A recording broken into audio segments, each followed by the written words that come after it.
내 사랑하는 아들 기뻐하는 자라라는 제목으로 오늘은 강의처럼 PPT를 좀 보여드리면서 이렇게 좀 진행해 보려고 합니다.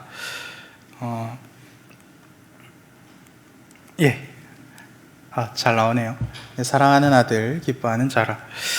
3월하고도 벌써 10일이 되었습니다. 코로나 시절에 어떻게 하면 우리 서울시민교회 성도님들에게 유익한 것들을 드릴 수 있을까라는 것들을 고민하였고, 그래서 수요 예배는 월별로 주제를 정해서 말씀이나 이렇게 강의를 하는 것으로 진행하고 있습니다. 3월 달을 어떻게 주제를 정해볼까 이렇게 기도하면서 이렇게 고민했을 때 3월은 봄이고 그리고 또 신학기이지 않습니까? 그래서 우리 아이들 요즘 학교 오랜만에 가서 첫 번째 단원을 배우고 있는 줄로 압니다. 그래서 3월의 주제는 신앙의 정석으로 한번 잡아보면 어떻겠나라고 생각해서 이렇게 신앙의 정석으로 잡아봤습니다. 다들 정석책 집에 다들 있으셨죠? 그 수학의 정석이라고 된 두꺼운 책 있으셨죠? 그 많은 분들이 저와 마찬가지로 굉장히 깨끗한 책을 가지고 있을 줄로 압니다. 그 수학을 좀 잘하시는 분들은 되게 열심히 푸시던데 저는 책이 굉장히 깨끗했습니다. 그래서 되게 비싼 값에 이걸 그런 기억이 있는데 그렇게 정석이랑 별로 관계 없는데 저는 그런 사람인데 그래도 신앙의 정석으로 잡아보고 우리의 신앙에 무엇이 필요한지 그리고 기초를 좀 잘 다져서 이제 2021년 하나님께서 주신 은혜들을 잘 누리고 하나님께서 주시는 그런 역경도 잘 이겨내고 하나님께서 주신 이런 날들을 은혜 가운데 어떻게 하면 살아낼 것인가 이것을 가지고 좀 나눠보기 위해서 이렇게 잡아봤습니다. 수업 시간이 되면 선생님께 들어오셔서 이렇게 말씀하시죠. 반장, 우리 오늘 어디부터 할 차례지? 이렇게 물어보시죠. 그래서 오늘 어디 할 차례인지 제가 좀 알려드리면 오늘은 신앙의 정석 2과입니다. 저번 주에 혹시 저번 주에 뭐 배웠는지 기억하시는 분이 계십니까? 제가 초등 1부에서 쓰실 수 있는 달란트를 좀 드리도록 하겠습니다. 저번 주에 뭐 배우셨죠? 뭐 배우셨을까요, 여러분? 그죠. 성경이란 무엇인가, 그죠. 일단은 성경이란 무엇인가 배우셨고, 이제 오늘 저랑은, 이제 기독교의 핵심 진리가 무엇인지에 대해서 좀 배워보려고 합니다. 주제가 너무 넓어서 또 고민하고 기도를 했었는데, 저는 오늘 삼위 하나님에 대해서 강의를 좀 해보면 어떻겠나라고 생각해서 좀 이렇게 강의를 해보려고 합니다. 이 삼위 하나님에 대한 이 수업은 신대원에서도 이렇게 굉장히 탁월한 교수님에게 수업도 듣고 그리고 저도 그 배운 것을 바탕으로 우리 아이들에게 강의도 해보고 했는데 이 강의는 선생님이 굉장히 수업을 잘하시면 어떤 결과가 발생하냐면 학생들이 아무도 알아듣지 못하는 일이 발생합니다. 그리고 또 선생님이 까딱 잘못하면 2단으로 몰려서 쫓겨나는 일이 발생합니다. 그래서 굉장히 좀 위험한 강의이기도 하고 좀 어려운 강의이기도 한데 그런데 구원자 예수님을 이 땅에 보내주신 아버지 하나님께서 성령으로 우리들에게 부어주신다면 그리고 성령께서 임재하신다면 이곳에 서 있는 저는 부족하다고 할지라도 하나님께서 책임져 주시고 그리고 이 주제로 우리들에게 모두 큰 은혜를 끼쳐 주실 것으로 믿고 하나님께 다 맡겨드리고 이곳에 올라왔습니다. 미리 빠져나갈 준비하는 겁니다. 그래서 잘 들으시고 이해하실 수 있는 만큼 그리고 하나님께서 주신 은혜만큼 이해하시기 바랍니다. 자, 먼저 삼위일체 이거부터 가면 안 되는데 먼저 못 본 걸로 해주십시오. 먼저 기독교 핵심 중에 핵심 삼위일체, 그죠? 삼위일체란 무엇입니까? 크게 4가지로 이렇게 요약해 볼 수 있는데 첫 번째 같이 읽어봅시다. 시작. 성부도 성자도 성령도 하나님이시다. 그죠? 성부 하나님도 하나님이시고 성자 예수님도 하나님이시고 성령님도 하나님이십니다. 우리가 하나님께서 우리들에게 주신 이 성경 말씀이 그것을 증거하고 있죠. 자, 두 번째 같이 읽어봅시다. 시작. 성부는 성자가 아니고 성자는 성령이 아니며 성령은 성부가 아니다. 그래서 하나님이 한 분이시라는 것을 이렇게 설명하신 분이 있습니다. 저도 어릴 때는 그렇게 배운 기억이 있는데 저는 저희 집사람에게는 남편이고 그리고 저희 부모님에게는 아들이고 제 아들에게는 아버지다. 그죠? 이렇게 삼위일체를 가르쳐 주시는 분들이 있습니다. 그리고 아니면 물이 이렇게 상온에서는 물이지만 추워지면 이게 얼음이 되고 그리고 뜨거워지면 기화돼서 수증기가 된다. 이렇게 하나님에 대해서 알려주신 분들도 있습니다. 그런데 이런 설명의 은혜를 받으시면 안 됩니다. 아시겠죠? 그렇구나 하시면 안 되고, 제 말 끝까지 잘 들으시고 어디서 은혜 받아야 되는지 잘 정하십시오. 그래서 하나님이 하늘에서는 성부, 이 땅에서는 성자, 우리 속에서는 성령이 되신다라고 이렇게 설명하는 것을 신학에서는 양태론이다라고 부릅니다. 그래서 이렇게 설명을 했었던 이단들이 있었는데 이분들은 다 교회 역사 속에서 사라졌습니다. 그래서 오늘 읽었던 우리 본문 있지 않습니까? 그것을 잘 살펴보시면 예수님은 지금 어떻게 하고 계시냐면 세례를 받으시고 무트로 올라오시던 중에 그때 아버지 하나님께서 하늘에서 말씀하시지요. 그리고 하나님께서 말씀하실 때 성령을 비둘기처럼 예수님에게 부어주십니다. 그래서 마태복음 3장 16절에서 17절 말씀은 삼위 하나님이 이렇게 한 장면에 동시에 등장하는 모습입니다. 그래서 우리 이런 말씀을 통해서 하나님이 이렇게 삼위로 존재하시고 삼위로 역사하시는구나라는 것을 알 수가 있는 것이죠. 그래서 양태론으로 이 하나님을 설명하게 된다면 동시에 존재하시는 예수님이 하나님 아버지에게 기도하는 이 장면이 설명이 안 되는 거죠. 그래서 양태론은 틀립니다. 세 번째 같이 읽어보시죠. 시작. 새 위격은 동등하시다. 그죠? 이 위라는 이 단어는 사람의 명수를 셀 때 사용하는 순우리 말입니다. 362년 알렉산드리아 공회에서 결정된 휘포스타시스라는 이 단어를 번역한 말이죠. 그래서 독립적인 인격의 개체를 지칭하는 용어이다라고 여러분들은 이해하시면 됩니다. 다시 말해서 독립된 인격적인 세 분이 한 분 하나님이시다라는 것을 의미하는 거죠. 그래서 성부와 성자와 성령님은 동일하신 하나님이시라는 겁니다. 성부보다 성자 예수님이 높거나 성자 예수님이 낮으신 분이라거나 성령님이 가장 낮으신 분이라 그런 것이 아니라는 겁니다. 그래서 만화 속에 나오는 합체 로봇들처럼 성부 하나님이 머리 되시고 성자 예수님이 팔 되시고 성령님이 다리 되시고 그런 게 아니라는 거죠. 서로 동등하신 분입니다. 그런데 마지막으로 같이 읽어보시죠. 시작. 그럼에도 불구하고 하나님은 한 분이시다. 그죠? 이것을 우리는 믿습니다. 신명기 6장 4절에서 여호와 하나님이 오직 유일한 하나님이시다라고 말씀하시고 디모데전서 2장 5절에서도 하나님이 한 분이시다라고 우리들 믿음의 선배들은 고백하고 있습니다. 그래서 여기까지 왔는데 혹시 이 네 가지 명제가 다 이해가 되시나요? 1번, 2번, 3번, 4번에서 하나님이 이런 분이구나 라는 것이 좀 이해가 되시고 좀 아시겠습니까? 아시는 분은 고개를 좀 끄덕끄덕 해주십시오. 제법 많이 끄덕끄덕 해주시네요. 이해가 안 돼야 되는데 이해가 되신다고 끄덕끄덕 하시니까 저는 좀 당황스럽고 이 정도 수준의 믿음을 가지신 분들에게 이거를 할 필요가 있을까라는 생각이 들지만 그래도 준비했으니까 했습니다. 준비했으니까 했어요.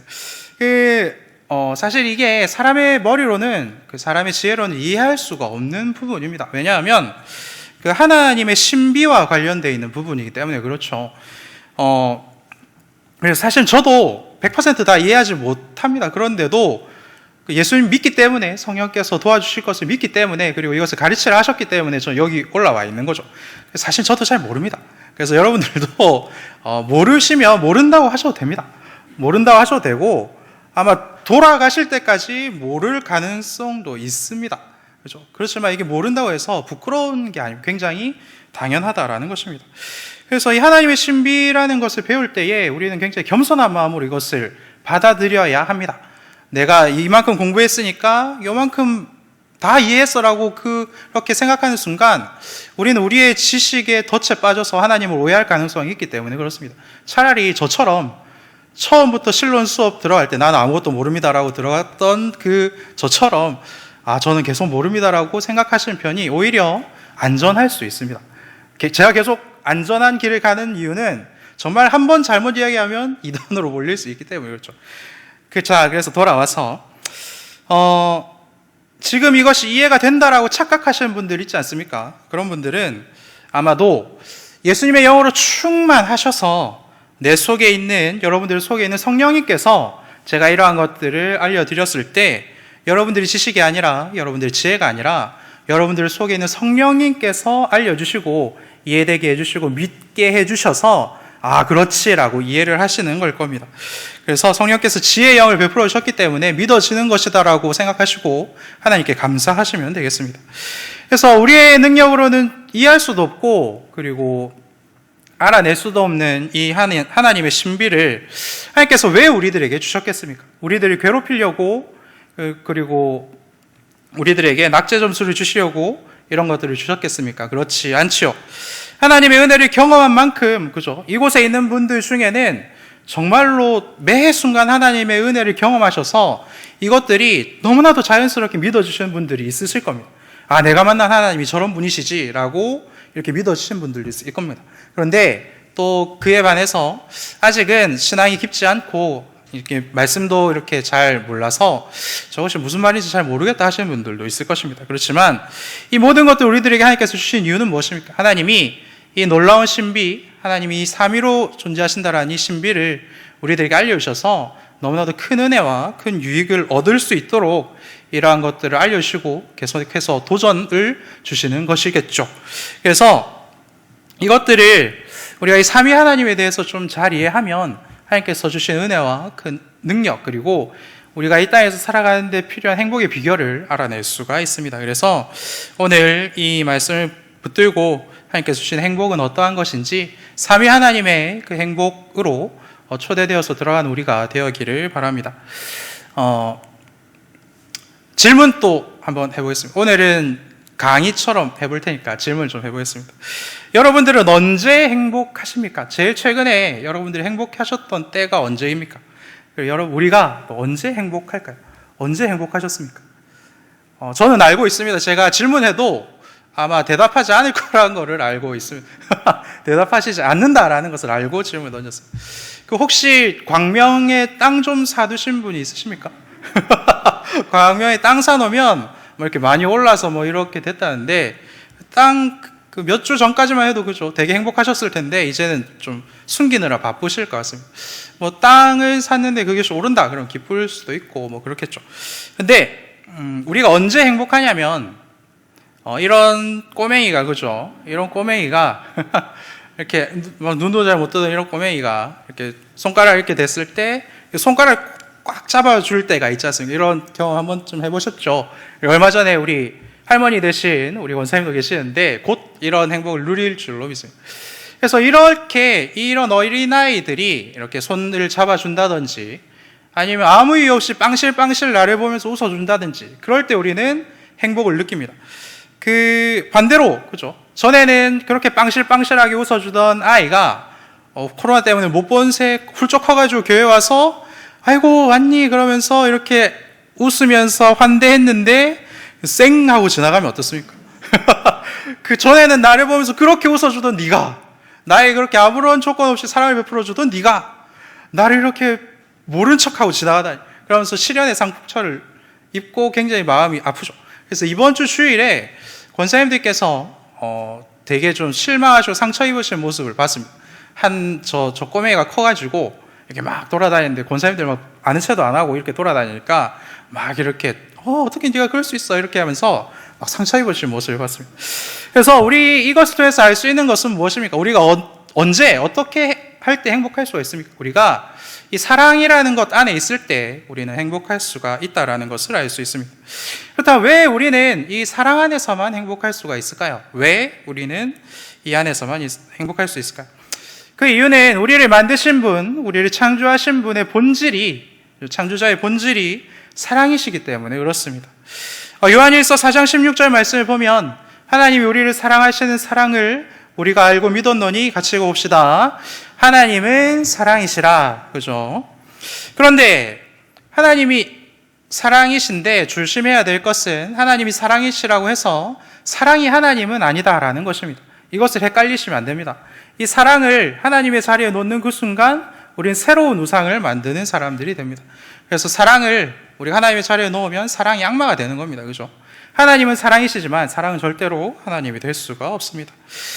사랑이신 하나님은 또한 정의롭고 거룩하시죠. 그래서 그 하나님의 모든 창조의 일과 그리고 지금 우리들을 보존하시는 일, 그리고 다스리는 일, 그리고 그 구원의 일, 하나님께서 우리들에게 굉장히 세세하게 역사하신 그 모든 일이 정의로우시고 또한 거룩하십니다. 그래서 하나님의 이 모든 일들은 사랑이고 하나님은 사랑으로 우리들을 다스려 주시는 거죠.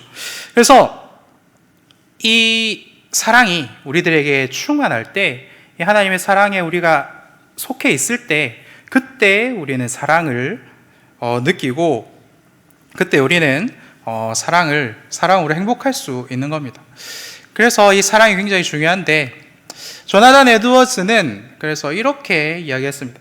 하나님이 사랑이시라면 하나님 사랑 안에 하나 이상의 위격이 존재함을 보여준다라고 말이죠. 왜 그러냐면 사랑에는 사랑을 시작하는 대상과 주체와 그리고 사랑을 받는 대상이 필요하기 때문에 그렇습니다. 짝사랑도 그죠. 쟤 너무 괜찮은 것 같다라고 하는 그 짝사랑도, 끝내는 말 못하는 그 짝사랑도 사랑의 주체가 있고 사랑의 대상이 있습니다. 그죠. 혼자서는 절대로 사랑을 할 수가 없죠. 그렇기 때문에 이 하나님이 사랑이시다라는 이 진리 속에서 우리 조나단 에드워즈 선배님께서는 하나님 안에 그렇기 때문에 하나 이상의 위격이 존재하시는 분이시다라는 것을 발견해낸 것이죠.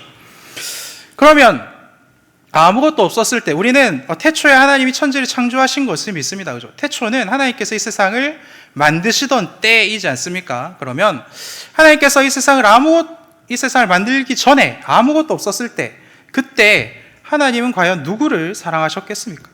하나님은 누구를 사랑했을까요? 아무것도 없고 하나님만 존재하셨을 그때에도 하나님은 사랑이셨기 때문에 분명히 사랑의 대상이 있지 않았겠습니까? 그것이 누구냐 하면 요한복음 17장 24절 빨간색 글자만 같이 읽어봅시다. 시작.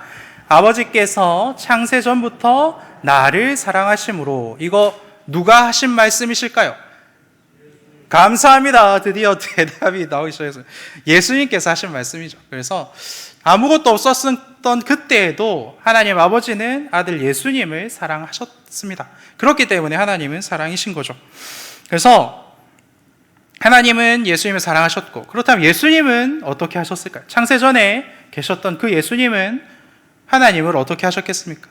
하나님을 사랑하셨는데 어떻게 사랑하셨냐면 하나님의 말씀에 순종하는 것으로 아들 예수님은 아버지 하나님을 사랑했습니다. 그래서 아버지 하나님과 아들 예수님은 창세전부터 서로를 사랑하셨던 분이라는 것이죠. 하나님 위에 아무것도 존재하지 않았을 때도 하나님은 사랑이셨고 하나님은 사랑을 하셨던 분입니다.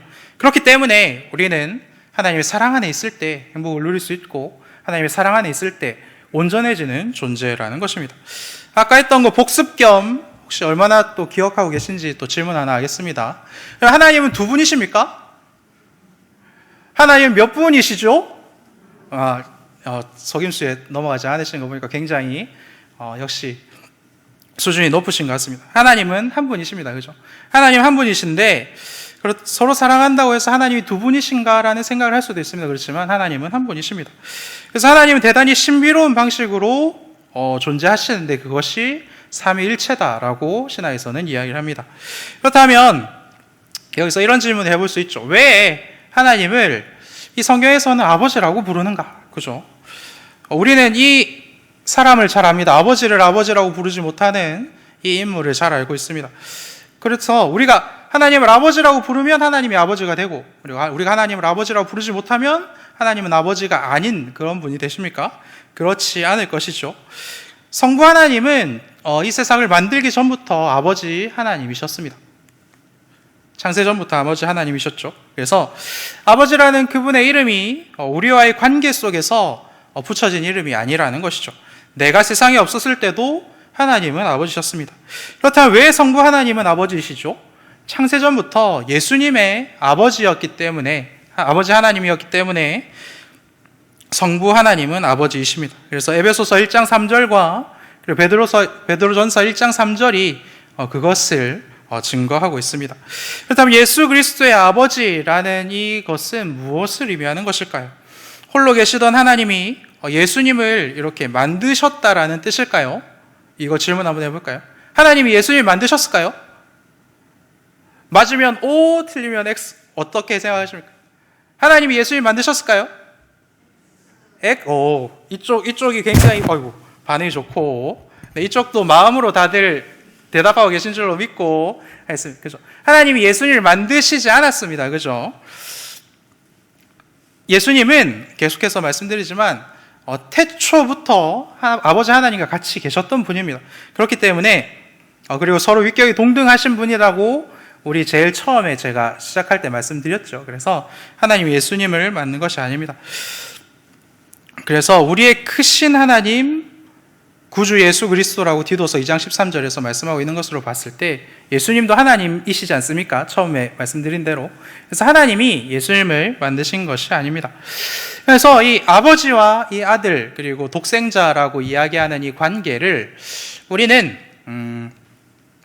우리의 관계, 그죠? 이 땅에서의 아버지와 아들의 관계로 이해하고 하나님 아버지를, 아들 예수님을 이해하는데 이렇게 잣대로 됩니다. 그런데 그렇게 해서는 안 된다라고 성경은 이야기를 하는 거죠. 우리의 관계로 하나님을 해석하는 것이 아니라 하나님 아버지와 아들 예수님의 그 관계를 통해서 이 땅에서의 아버지와 아들의 관계를 해석할 수 있어야 됩니다. 이것이 하나님 믿는 자들이 누리는 은혜이죠. 그래서 성부 하나님이 아버지이신 이유는 무엇입니까?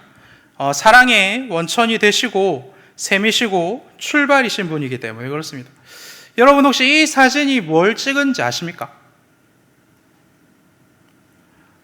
이거 맞추시면 제가 기프티콘으로 커피 한 잔 보내드리겠습니다.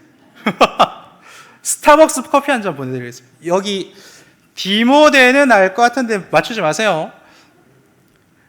이곳 지명을 아시는 분, 힌트를 드리면 서울 분들은 잘 아실 수 있고 항상 사용하는 겁니다. 서울 분들이면 다 관련이 되어 있습니다. 저를 위해서 못 맞추지 마시고 혹시 어딘지 아시는 분? 사진이 별로 잘 안 나와요. 세 글자입니다. 또 예?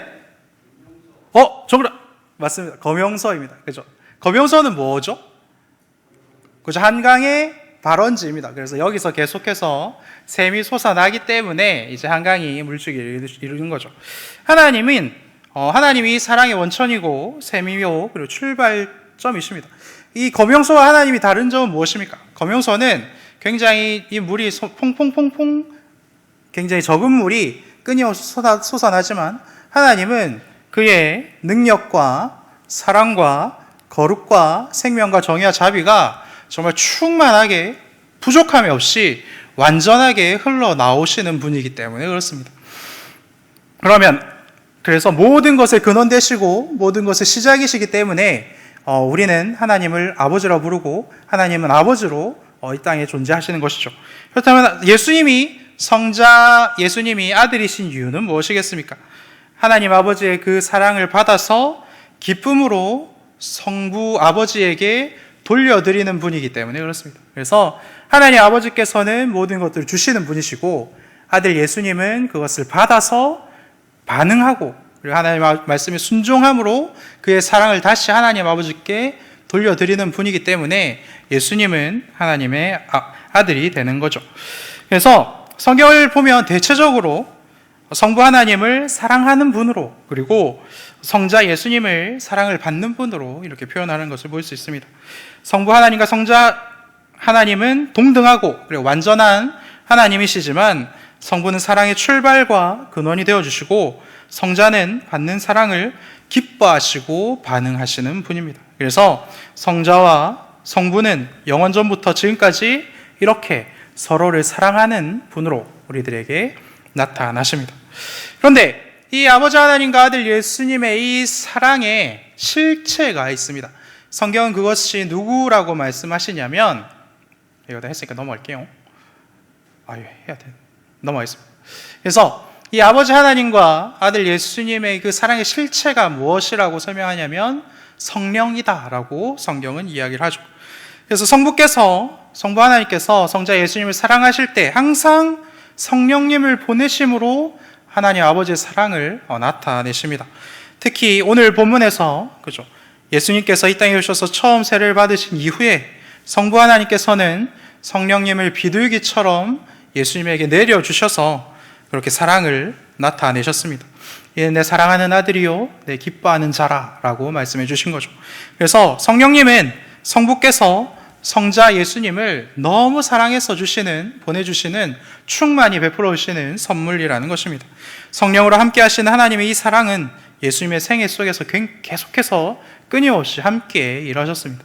그래서 예수님께서 탄생하셨을 때도, 잉태하셨을 때도, 세례받으셨을 때도, 광야에서 나가서 고난당하셨을 때도 하나님의 말씀을 선포하시고 기적을 행하시고 고난을 당하시고 십자가에 매달리시고 죽으시고 부활하시고 승천하시고 재림하시는 그 순간에도 예수님은 이 성령님과 함께 일하신다라는 것입니다.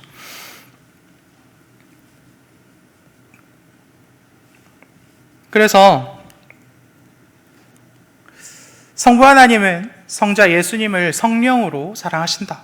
사랑의 끈으로 이 하나님은 하나됨을 유지한다라고 아우구스티누스가 이야기를 했습니다. 그래서 우리가 성령으로 충만해야 되는 이유가 여기에 있습니다. 하나님이 아들을 사랑하실 때 누구를 보내신다고요? 성령님을 보내십니다. 하나님께서 우리들을 너무 사랑하시기 때문에 우리들에게도 이 성령을 보내시고 이 성령의 능력으로 인하여서 구원을 얻게 하시고 우리가 우리의 힘으로는 풀 수 없는 이 삼위 하나님에 대한 지식도 얻게 하시고 그리고 그 삼위 하나님을 고백하는 그 지식으로 이 땅을 행복하게 그리고 하나님의 사랑 안에 살아가게 하시는 거죠. 성령으로 여러분 충만하시기 바랍니다. 그래서 이 성령을 우리가 성령으로 충만하면 우리가 성령으로 하나가 되면 하나님과 하나가 되면 그리고 예수님과 하나가 되면 성령님이 내 속에 계시면 우리는 이 세상이 줄 수 없는 그 광명 땅이 줄 수 없는 사랑으로 충만하게 되고 그 사랑으로 충만한 사람들은 이 땅에서 하나님께서 주신 그 행복으로 살아갈 수 있게 된다라는 것입니다. 사랑하는 우리 서울시민교회 성도 여러분, 하나님은 사랑이십니다. 태초부터 성부 하나님은 사랑의 출발이고 원천이셨습니다. 성자 예수님은 사랑을 받는 분이신 동시에 기쁨으로 사랑을 하나님에게 돌려드리는 분이었습니다. 그리고 성령은 사랑의 끈이시고 서로 사랑하게 하는 분으로 사랑으로 지금까지 존재하셨습니다. 하나님은 태초에 아무것도 없을 때에 늘 사랑하셨고 지금도 사랑이시고 그리고 이 세상이 끝나는 그날에도 영원히 사랑이십니다. 하나님은 그 영원한 사랑으로 우리를 초대하십니다. 그리고 그 사랑만이 줄 수 있는 행복을 우리들에게 주고 싶어 하시는 분입니다. 사랑하는 여러분, 성령으로 충만하셔서 사랑을 누리시고 행복하시기를 바랍니다. 이제 정리를 할 텐데 이 사랑, 그렇죠? 하나님께서 주신 이 사랑에 대해서 좀 알아보고 이제 좀 정리를 해보도록 하겠습니다. 이 사랑에는 크게 네 가지의 단계가 있습니다. 크게 네 가지의 단계가 있는데 첫 번째는 뭐죠? 감사합니다. 두 번째는 뭐죠? 받아들여지. 세 번째는 뭐죠? 관계 유지. 네 번째는 무엇입니까? 공동체의 형성. 그래서 사랑에는 대상이 필요합니다. 사랑을 주는 사람 그리고 받는 사람이 필요하죠. 그리고 그것이 주고 받고 이렇게 반응하는 것, 이것이 굉장히 중요합니다. 그래서 짝사랑이 슬픈 것 아니겠습니까? 주지도 못했고 받아들여지지도 못했기 때문에 그냥 사라지는 거죠. 그리고 그것이 한번 주고받은 걸로 끝나면 안 되죠. 계속해서 그 관계가 유지되어야 합니다. 그리고 그 관계를 통해서 자기들끼리만 좋아 죽으면 안 되고, 그죠? 자기들끼리만 좋아 죽다가 깨지면 공동체가 굉장히 심각하게 타격을 입습니다. 그렇기 때문에 우리에게 그 사랑을 베풀어 주신 그 하나님의 사랑 때문에 너도 같이 즐겁고 행복합시다. 이것이 돼야 되는 것이 이제 공동체 형성입니다. 이 교회 안에 우리들의 순 안에 이러한 모습들이 있어야 될 줄로 믿습니다. 그래서 우리끼리 친한데 새로 들어오신 분들이 있으면 우리에게 사랑을 부어주신 그 하나님의 사랑을 당신에게도 드리겠습니다 라는 것이 상식이 되어야지 새로 왔네 어떻게 쫓아내지 이런 궁리를 하면 그 교회는 절대로 되지 않는 거죠. 하나님의 사랑을 받지 않은 사람들인 겁니다. 그렇죠? 이러한 단계가 중요한데 하나님은 어떻게 사랑하셨습니까? 하나님은 아들 예수님을 사랑의 대상으로 삼으셨고 아들 예수님도 아버지를 사랑했습니다. 그리고 무한하고 영원한 사랑이 지금도 유지되고 있고 앞으로도 영원히 유지가 됩니다. 그리고 성령님도 그 아버지 하나님과 아들 예수님의 그 사랑에 함께 하시고 하나님은 사랑으로 하나 되신 그것으로 우리들에게 나타나시고 그 사랑을 우리들에게 베풀어 오셨습니다. 시간이 지나서 빨리 넘어왔습니다. 그래서 하나님은 복되시고 유일하신 주권자시고 만왕의 왕이시고 만주의 주시다. 이 복되시다라는 말이 하나님이 행복하신 분이시다라는 것을 의미하는 겁니다. 사랑하는 여러분, 다시 한번 말씀드립니다. 우리는 그 하나님의 온전한 사랑, 남을 배척하지 아니하고 공동체를 이루어 영원히 존재하는 그 하나님 나라의 사랑에서만 행복할 수 있는 사람들입니다. 이것을 잊지 마시고 어떻게 해서든지 그 하나님의 사랑으로 들어가려고 길을 쓰시기 바랍니다. 말씀과 기도로 충만하면 우리가 성령으로 충만할 수 있다. 이것이 우리 금요일 날 배운 것이지 않습니까? 그 성령으로 충만하여서 사랑 안에서 행복하기를 열심히 노력하십시오. 그리고 그 예수님께서 주시는 그 사랑, 그리고 성령께서 주시는 그 행복으로 무장된 사람들은 복음을 혼자서만 가지고 있는 사람이 아니죠. 내가 가진 이 사랑, 이 행복을 하나님을 알지 못하는 사람, 하나님에게 사랑을 받지 못하는 사람, 그래서 여전히 이 세상의 것들로 만족을 찾으려 하는 사람들에게 이 복음을 선포하는 사람들입니다. 이러한 일들이 계속해서 저와 여러분들에게 그리고 이 교회 안에 충만히 일어나기를 소망합니다. 마태복음 25장 21절 말씀을 보면 우리 같이 잘 좀 보이시나요? 제가 읽어드릴까요? 보이시나요? 보이시면 읽으시고 안 보이시면 들으십시오. 같이 읽겠습니다. 시작. 그 주인이 이르되 잘하였도다 착하고 충성된 종아 내가 적은 일에 충성하였음에 내가 많은 것을 내게 맡기리니 내 주인의 즐거움에 참여할지어다 하고, 그래서 이러한 일들에 충성하면, 이러한 일들에 순종하면 하나님께서는 그 하나님의 즐거움에, 하나님의 사랑에 우리들을 초청해 주시고 우리가 세상에 줄 수 없는 기쁨과 즐거움으로 이 땅에 살아갈 수 있도록 만들어 주십니다. 그리고 그때 우리는 이 세상이 헛된 것을 알고 하나님의 영원한 것을 깨달아 삼위 하나님의 사랑 안에 살아갈 수 있는 겁니다. 오늘 말씀을 보면 하나님이 아들 예수님에게 이는 내 사랑하는 아들이고 내가 기뻐하는 자다라고 말씀하시면서 성령을 베풀어 주셨습니다. 그 하나님의 고백이 오늘 이곳에 하나님을 예배하러 온 우리 모두에게도 동일하게 적용이 되는 줄로 믿습니다. 하나님이 우리를 사랑하시고 지금도 그리고 내일도 그리고 여러분들이 힘들 때에도 그리고 여러분들이 절망을 느끼는 그때에도 하나님 우리를 사랑하시고 성령을 깊이 베풀어 주시며 내 사랑하는 자여 기뻐하는 자다라고 말씀해 주십니다. 이 하나님의 사랑을 깊이 묵상하며 이 하나님의 사랑으로 이 땅을 정복해 나가는 저와 여러분들 되시기를 간절히 소망합니다. 제가 기도하겠습니다.